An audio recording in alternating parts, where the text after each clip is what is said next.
Hi, Kathrine. Welcome to the Hidden Why podcast. Great to have you here. Thank you. Hi, everyone. They all yell back, hello. I know. I was pausing for that. I was too, actually. So, Kathrine, tell us a bit about yourself. Where are you from? So I'm originally from the States, from California, but I currently live in London, UK, and I have a private practice here, focusing on relationships. I've been here many, many years, over 11 years. The accent is obviously still retained, but like London, at the moment is home now, and that's where my private practice, as I said, is. 11 years. Wow. No hint of that European accent there at this No, stage, anyway. none at Still very all. much got that. And I would be terrible at an English accent as well. You reckon? 11 Yeah, years it ago, can. no. The crossovers can sound terrible sometimes, can't they? I've heard it. That's cool. Okay. And Bejanyan surname, Yes, where's that from? Armenia. So yeah, from my originally Armenian, and then family ended up migrating when I was about 5 years old, and then I grew up in California. So it's an interesting mix. You have very like different cultural expectations and standards. And so Mm. that was definitely a little bit of a tough time when I was growing up, trying to figure out how to manage the two cultures, and probably what one of the reasons why it led me to study sort of cross-cultural psychology, and sort of my specialty within the concept, within the sort of area of relationships, is sort of cross-cultural couples. And I mean, London is a hub for that, right? You get people Right. from all over the world. So I get lots of cross-cultural couples. Wow, that's Yeah. interesting. Okay, so that gives us a little bit of a glimpse into the background, which Yeah. is what we love. I mean, that cross-cultural relationships is brilliant. What makes the world thrive, I believe. So, good to have Yeah. this conversation. So, tell us, you're a psychologist then? Yes. Yeah. Yeah. I'm a psychologist. So my master's was in sort of counseling psychology, and Yeah. that was from the States. And yeah, I ended up doing quite a lot of work there, and then got interested in the sort of concept of cultural psychology, because I ended up working for the military for a while in the States, and sort of moved to Hawaii for a few years and lived there. And I ended up meeting a lot of couples there, within the sort of military community, that were cross-cultural couples. Lots of the soldiers would get sort of stationed somewhere for a few years in different countries, and then they would like find someone there, get married, and then eventually they'd move to the States. And then after a while, some of them would start to have some friction from some challenges. And so after meeting them, first I thought, well, maybe it's, the love is dying down, or maybe there wasn't, the courtship or the dating was rushed and they never had love to begin with. But what I quickly found out is that relationships have, there's more to it than just loving each other, right? Mm. There's lots of expectations that we bring into our relationships, lots of standards, and how we view a relationship, how we view partnership, how we view, the husband-wife dynamic, all of that. And when you come from very different cultural frameworks, your perceptions are very different. So that's what eventually got me into sort of really studying cross-cultural psychology. And how I eventually ended up in London was a keen interest in understanding how, when you come from different cultural contexts, Eastern versus Western, how your perception of relationships could be different.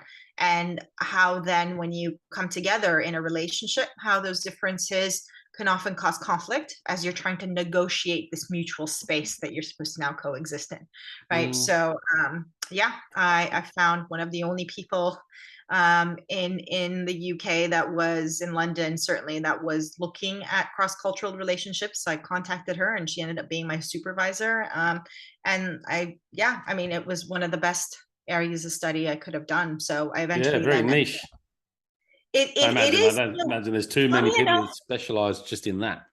I think it's niche. Well, when you're doing a PhD, it's niche anyway, right? You have to sort of Yeah. pick a topic and go really, really deep into it.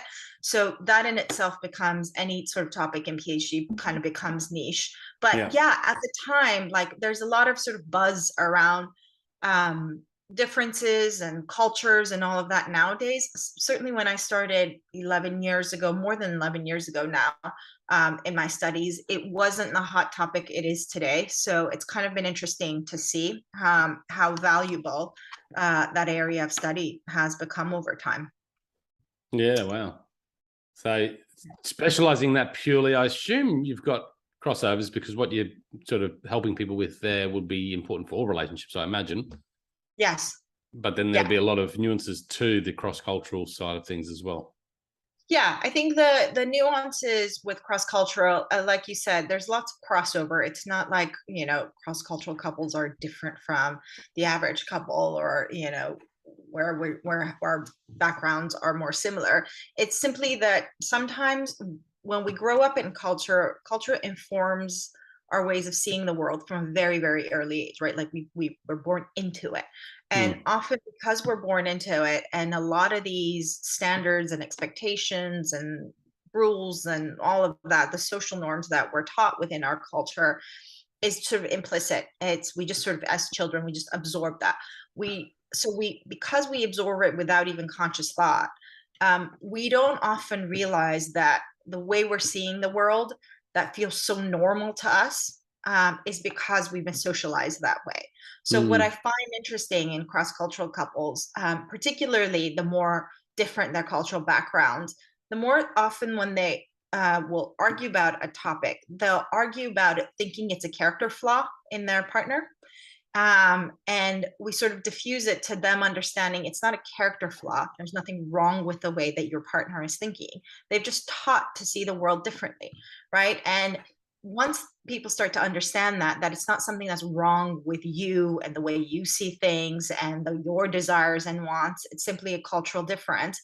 They're able to sort of negotiate space for that, right? Because when you think your partner's wrong, right, that way of seeing the world is stupid, right, and it's just you, it's about you, then there's this sort of conflict, like, no, you've got to change your frame because the way you're seeing the world is stupid, it's dumb, I don't like it, or it doesn't fit into my frame. But once people start to realize actually there's multiple ways of seeing the world, and this person comes from a different cultural background, and we have this variation, then we can start to say, okay, actually, how can we use your different frames to add and create more expansiveness and flexibility and adaptability in your perspectives, rather than making it an either or. Yeah. So it adds richness. If you do it the right way, when you're coming from different backgrounds, it's no different than, having a group of people put together on a project at work, right? You don't want all of them to think the same way. But if they did, it would be easier, right? There would be less conflict between people. Everybody just agree on everything and everyone would be happy. Things would go smoothly. But would the quality of work be as high and as rich as if people brought in different perspectives and they figured out how to work with one another and, add these different perspectives to make a greater whole? So the different perspectives is enriching. It's just difficult if you don't know how to communicate. So you got to have the tools to manage that. And you look at the cultural differences. I mean, being born in Iraq and Australia, obviously coming together, you can imagine the significant cultural differences, even though I couldn't imagine it because I'm just, embedded this way. Obviously, to an outsider, you could say, okay, well, these two are going to have differences. But even like my wife, born in Australia, and I'm born in Australia, but totally two different family upbringings. So in that itself, we've got those family cultures and different perspectives as well. And so I guess maybe first step is seeking greater understanding. Is that where you'd start? Like, what are we looking at? Yeah, exactly that. It's like one of the greatest skills you can have in any relationship, but certainly in your romantic one, is curiosity, right? Like, how come you think that way? Where does that thought come from?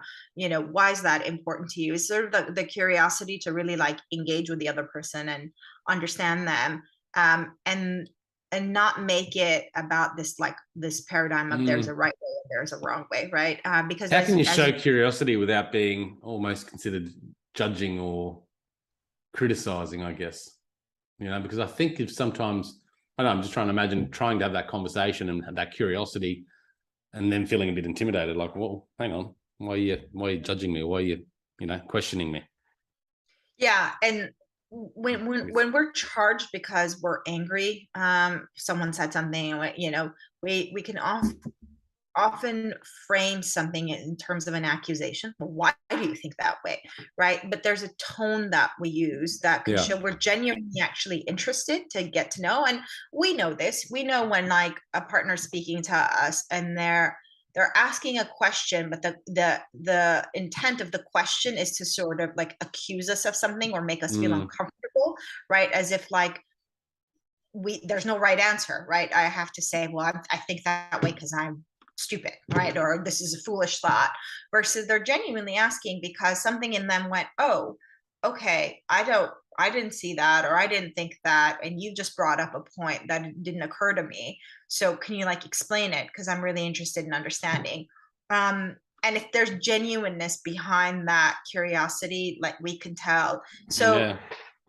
it's really helpful if people do this early on. Like when you're dating, I'm all for fun, go out and have a great time. But if you're dating for long-term intent, then be curious about the person, like ask these kinds of questions, have more meaningful, deeper conversations, because it sets up the kind of foundation where it opens the door for people to be genuinely engaged and curious with one another. And those conversations, I assure you, like those deeper conversations will help you when in an argument, because you're open to having deeper conversations, to communicating more transparently.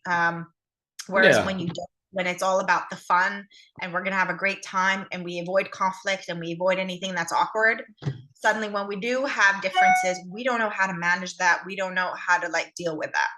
Don't know how to manage it, but don't have that understanding to Yes. manage it, I suppose. So setting those regular conversations, having those deep conversations to create better understandings of one another, so that when those difficult times come, you then go, oh, okay, no, but hang on, that's how that is, and that's why. Yes. And you can be a little bit more accepting, perhaps, in those situations.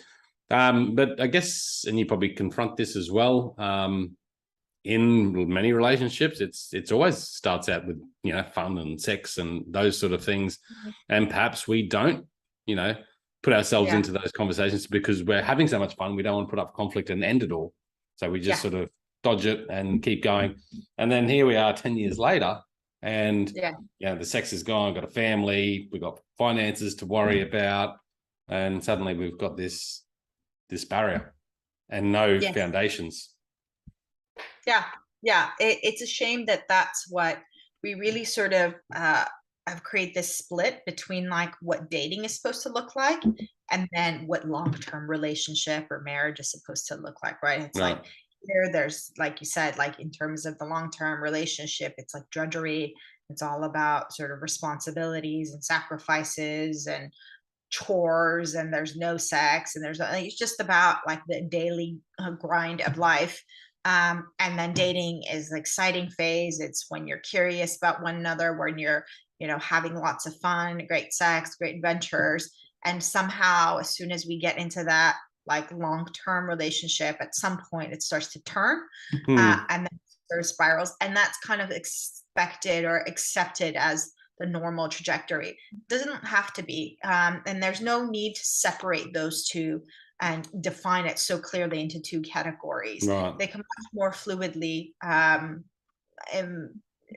blend into one another. The fun doesn't have to stop. It changes because life's responsibilities, obviously, if you're together long enough and you buy a house or you have kids together or you have bills to pay, you know, of course, and the novelty wears off, and there's things that you are natural to life, but it's not specific to a relationship. It's like anything else. If you got your dream job today, you wouldn't expect that level of excitement and happiness at day one or month one would be the same in 5 years, 10 years, 20 years, right? There's going to be some challenges along the way. There's going to be boredom. There's going to be, so that's not specific to how a relationship works. It's simply part of the nature of life. But with that understanding, you can do things just like you can do things in your career to bring more excitement, spark, and meaning into it.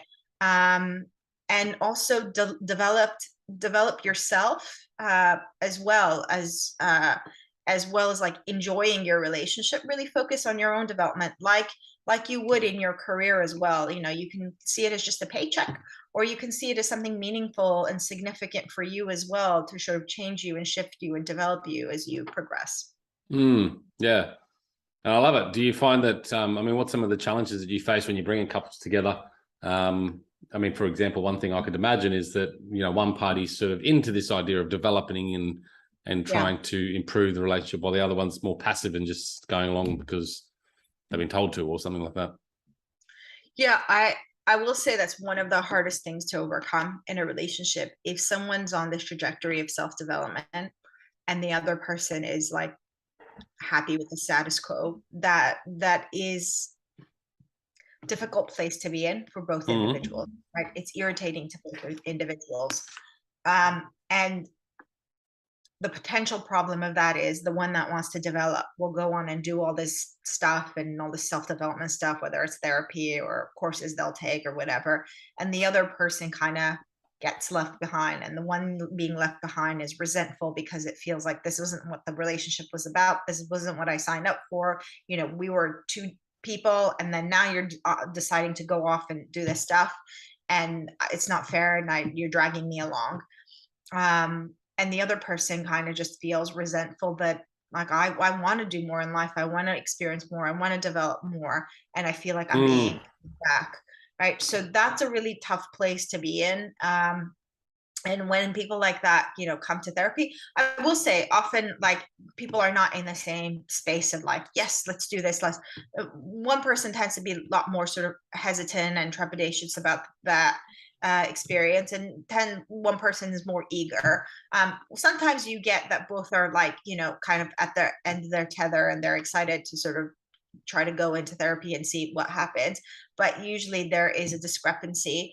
My job is sort of to help them understand that the self-development isn't a threat, right? I think sometimes people go, I don't know what's out there, right? I know what like this is, and my life right now is comfortable. So why are you forcing me to do all this stuff? And I have to help people come to an understanding that a successful relationship isn't just about we don't argue every day and we don't have big conflicts, right? Like it's peaceful. A successful relationship could be a lot more than that. It could be such a loving and secure base that allows you to see more, to do more.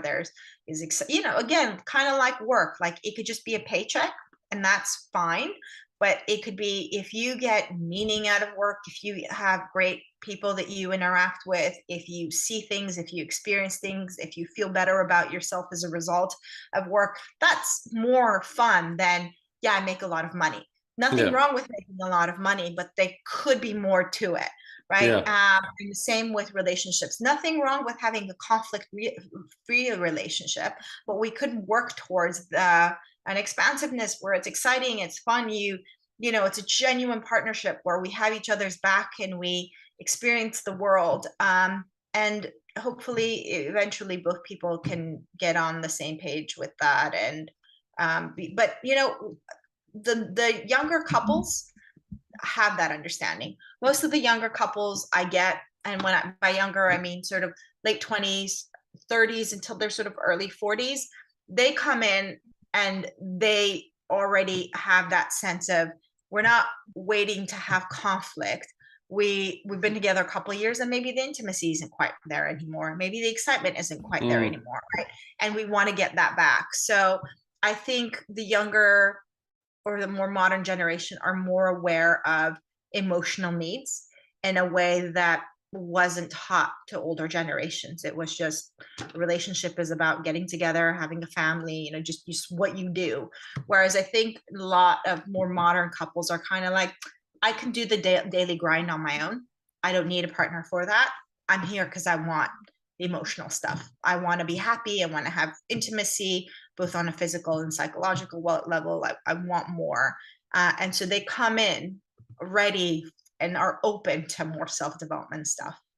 Yeah, true. I was going to ask you about that because you worked with like a matchmaking sort of dating company at some stage, right?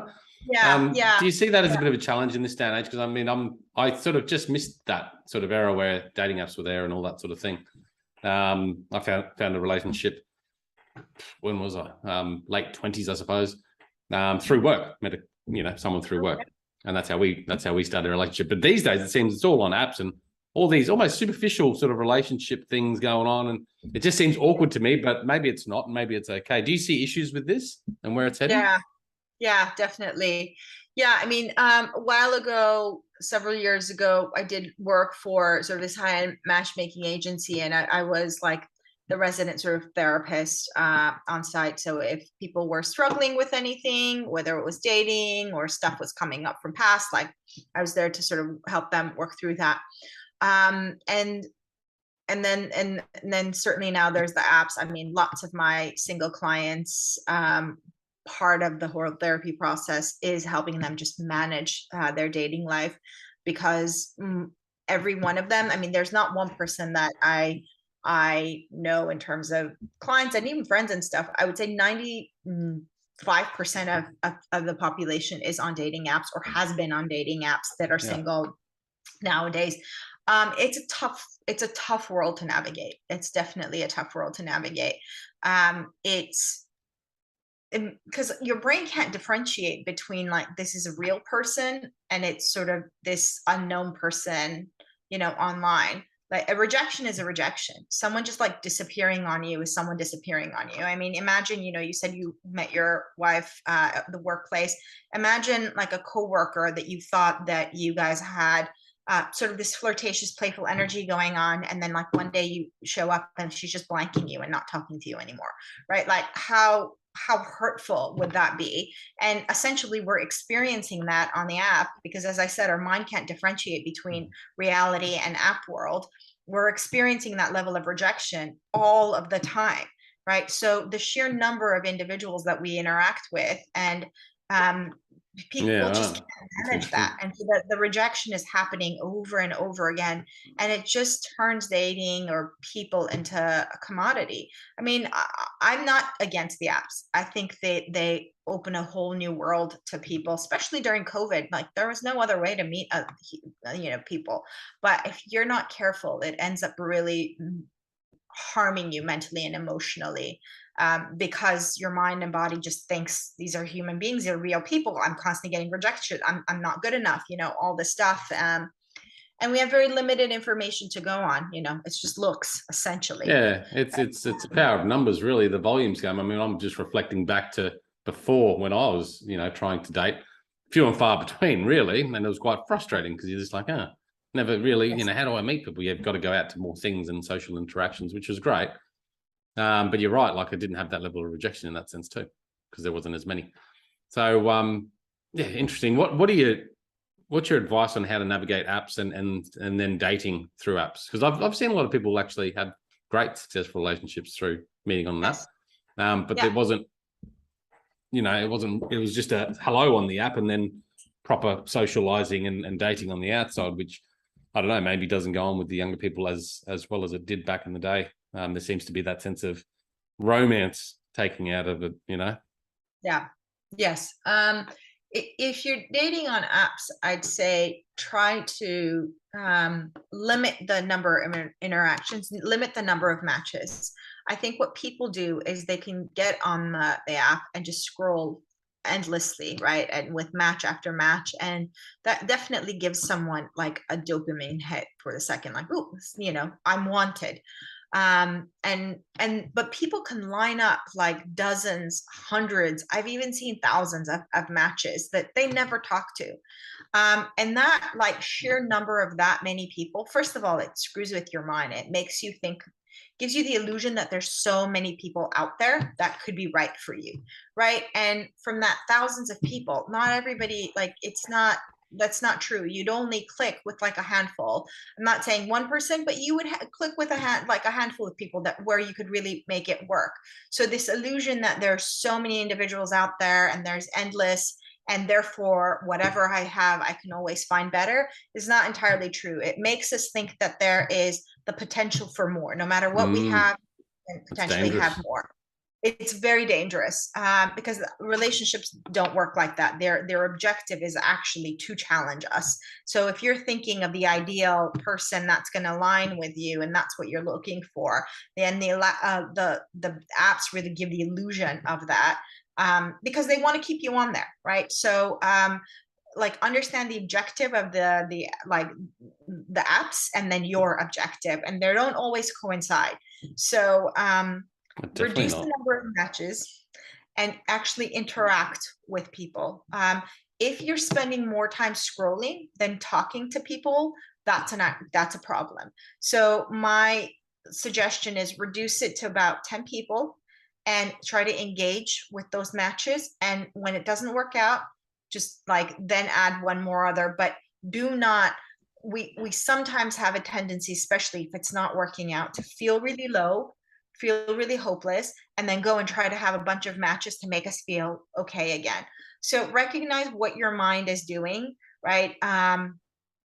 And try not to go down that path, because ultimately, if you're actually trying to, and I'm not talking about casual relationships, but if you're really trying to meet someone for a genuine long-term relationship, don't allow your understand mind your goals. Yeah. Yeah. Limit yourself. That's good advice.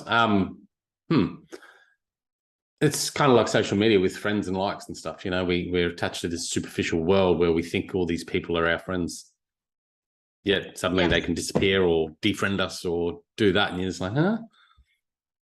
Big problem for our mental psychology.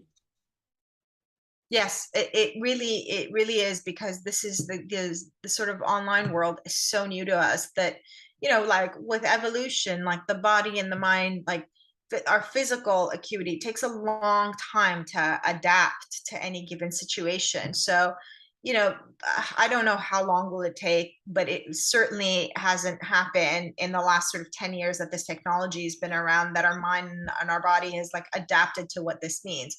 So we still have old piping that just goes, when someone doesn't like you or someone's unfriended you, they've rejected you. So we feel the pain of that. So my recommendation, and I certainly do this, is just stay away from like social media to the degree that you can, as much as possible. Cultivate real life relationships. Yeah. So that engagement, that constant need for the dopamine hits, and you know, it must be the same on the dating apps. I assume they've got algorithms set up to make you strike and strike again, and you know, then the ability to be without, people would struggle. I mean, I struggled as a kid because I was quite I don't know, ADHD, I don't know, but I just had to always do stuff. You know, I was bored. Oh, I'm bored. And that was back in the day where we didn't have any of that stuff, you know. So I imagine now how addictive that could be for a lot of people, and how much they need it and rely on it. And if they don't have it, how bad they might feel in only short periods of time too. Yes, definitely. You know, and you know what you just mentioned there about the boredom as a kid, like boredom's really good for kids. Boredom's good for adults. It pushes us to think creatively, right? Like when you're bored, you have to sit there and figure something out, with kids, it's like they have to figure out, you know, they have to use their imagination to come up with games, to have to figure things out, and to keep themselves occupied. So their imagination, their mind starts to work. Same as adults. When we're bored, then we can actually learn how to focus ourselves. But as soon as we're bored, whether it's with adults or kids, if we have social media to go to, if we can just turn on YouTube, if we can just go to an app or whatever, and immediately it takes that boredom away, we never give ourselves space to do anything constructively then.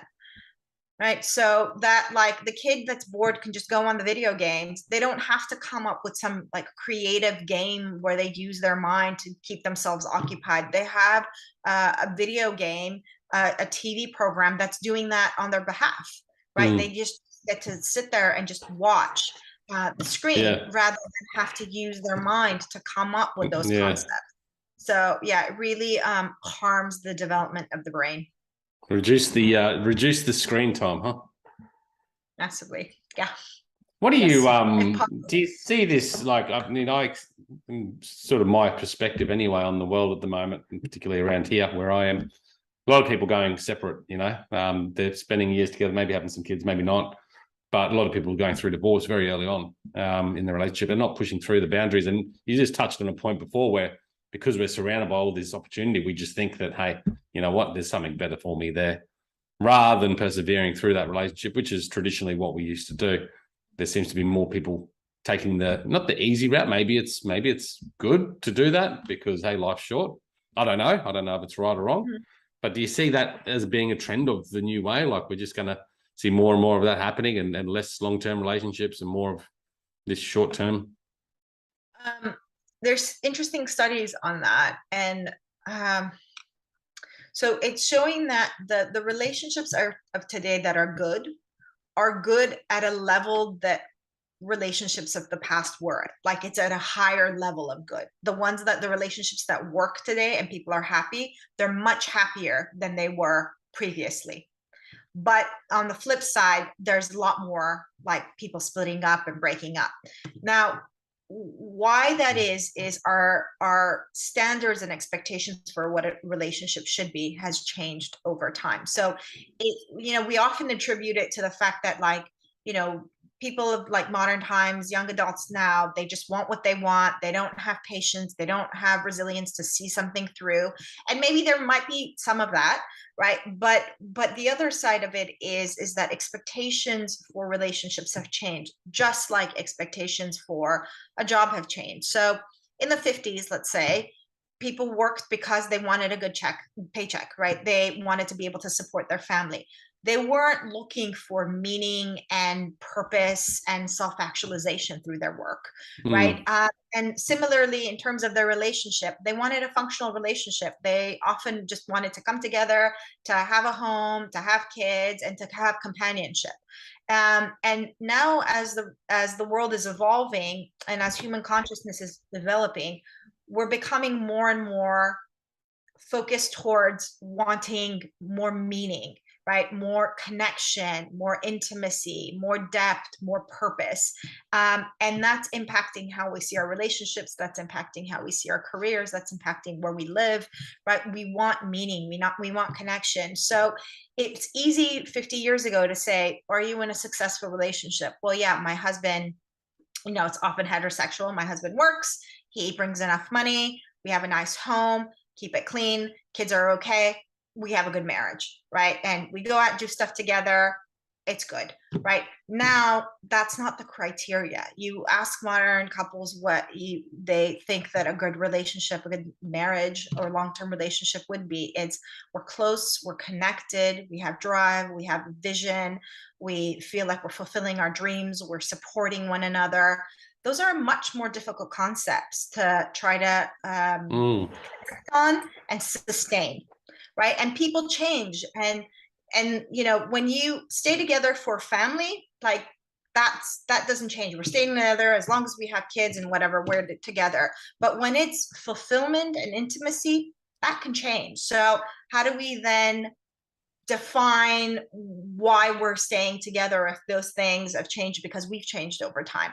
So I think the standards are changing as well. How we evaluate what happy and successful relationship looks like has changed over time, and we just have a different set of criteria nowadays that's much more difficult to sustain over time.